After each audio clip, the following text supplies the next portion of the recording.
What conspiracy theory do you completely believe is true? In my home city, in the UK, a heroin dealer was convicted of lacing his product with poison and causing the deaths of homeless people. In court he claimed that the local council paid him off to get rid of some of the homeless people in that way. His defense was, "Why would I kill my customers?" I have met one person that worked with the council and believes the story to be true, and years later I met some people that had worked with a homeless charity at the time. They claimed they knew it was the case, but there was nothing they could do to prove it, expose it. That wouldn't even surprise me if that was true. Disney absolutely believed that Hillary Clinton was going to win the 2016 election, so they started building her animatronic for the Hall of Presidents well in advance, and after Trump pulled off a victory, instead of starting from scratch they just kinda made a couple half-assed adjustments to the Hillary model and put it up on stage.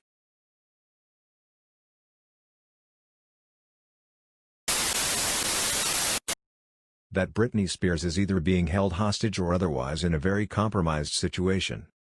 This has been pretty much confirmed. This one pertains to my university, but some people may have the same experiences with theirs. So students who choose my university send applications in by December. The entire COVID shutdown happens in March, around the same time university acceptances are starting to be sent out. Each first-year student has guaranteed residence. Everyone is wondering what the new teaching model will be, and it's announced that it's mixed. 30% in person, 70% online. At this point, if you're in first year, and all your courses are online, why pay for residence? You can do class online. But the university sees these discussions, and know they'll lose a lot of money if they don't have students in residence. So what is announced? Almost every first year has at least one person class. Meaning? They have to be on campus. Meaning, they have to live in residence. I'd if this makes sense to anyone, but I thought it was interesting. This is true. I've deferred my application this year because I just didn't deem it worthy if it was going to be mostly online. May have shot myself in the foot though, because God knows how bad it'll be next year. The official story in the deaths of JFK, Princess Diana and Jeffrey Epstein are lies. With Diana it was 100% the media's fault and they should be prosecuted. They chased her down and caused her driver to speed up to escape them, therefore making a crash inevitable. The media cause a hell of a lot of deaths and are probably the biggest killers of stars out there.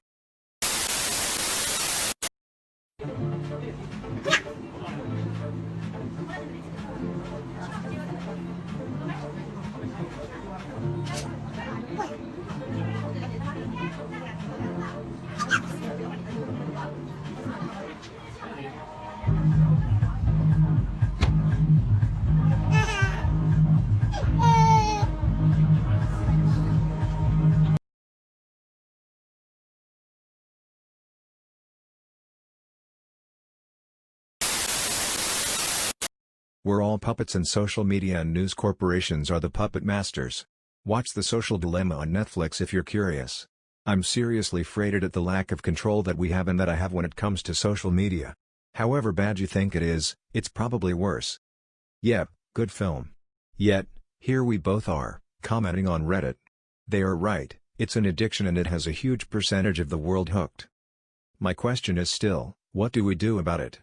We have identified a major problem in society and now we need ideas to fix it. I would suggest trying to find ways to facilitate face-to-face community interaction, but well, you know. Snapchat has partnered with Apple to make Android cameras look shitty. So for iPhones there are only a few relative to Androids. This means that they are all really similar and they can all be worked on easily. Androids are different because there are hundreds of different phones to choose from, so they can't work on all of them. They just take a screen grab from the viewfinder, which kinda sucks. Pixel phones get special treatment and they are able to use the actual camera instead of a screenshot. This isn't really true. While Android does have lots of physical cameras and models, it still uses standardized APIs to access them, and they're not hard to use. There are independent developers and hobbyists that figure it out no problem. Snapchat upper management has had very public hate and disdain for Android though, and that's much more likely to be the real culprit. Humans were at one point going to be aquatic, but we bailed out before we made the full commitment. We have remnants of webbed fingers/toes, more so than most other mammals. We're one of the few mammals who can hold our breath underwater, Less hair equals less to weigh down in the water with hair on the head to prevent sun damage. We are instinctively born to know to hold our breath underwater and the basic movements to stay surfaced while other baby mammals would generally panic and drown. If you have children learn to swim for a while it will alter how they see to better see underwater. Our appendages are designed to get wrinkly with water to better grip things underwater. Just something to think about. Skeptical. A lot of rich people help terrorism and movements to destabilize a nation or a region to make money from its resources or people.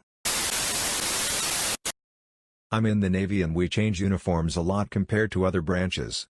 There's a conspiracy theory that there's a rear admiral whose wife has stocks in the company that makes our uniform.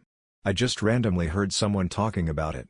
I have zero evidence that it's true, but I 100% believe it. Edit. Told this to my coworker who added to the conspiracy cause he said the people who sell our uniforms is run by a rear admiral. The plot thickens. Op is likely right. The military is the human centipede of nepotism spending. If private companies want to make any money off the military, you better hire influential ex-military. I worked for one of these companies. We supplied software for Navy aircraft systems. They spent millions for this software. The company that was providing the software was run by an ex-high-ranking Navy man. Puppet CEO. The software was the exact same they already had and owned intellectual rights to, an older version. By the time this shitty-run company provided the Navy with this new copied version of the software, the tech stack was already so outdated and the original software vendor had better versions. I was told it was over $100 million spent. This for something they already had. All that stupid stuff shared on Facebook is just a way for people to mine your information for forgotten passwords, resets and stuff.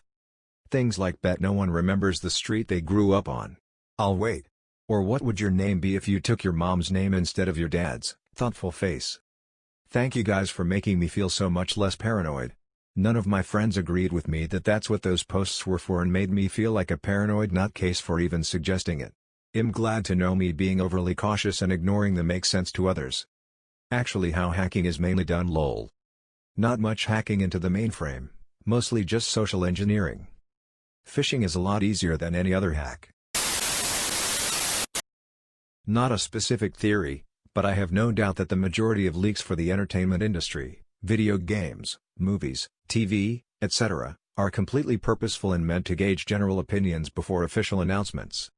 This is one of those that just makes so much sense, yet somehow it's never occurred to me until now.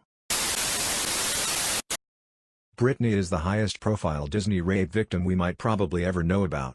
Her mental breaks were the result of sexual and physical abuse from her handlers, her parents, and people she worked with at Disney. The conservatorship she's been trying to get lifted is one designed to keep her silent, because the momentum of the #MeToo movement as well as the high-profile cases against Hollywood folks will result in a huge financial hit to Disney. If we hear that Britney couldn't take it anymore and killed herself, it's most likely the result of everyone in her life trying to control and manipulate her, and they will likely kill her under guise of suicide. If you know about Judy Garland and how she was treated as a child and teen actor, it doesn't seem so unlikely that something similar happened to Britney too. We can't afford to own a house like previous generations because money laundering ruined the cost of living. Fact. Walk into a Ferrari dealership with $500,000 cash, they call the DEA. Walk into a real estate office with $500,000 cash, in most cities, they say how can we help you? The government is spying on us, the Patriot Act is terrible, and somebody is most likely watching me right now. Oh, wait, I forgot, that one was already proven.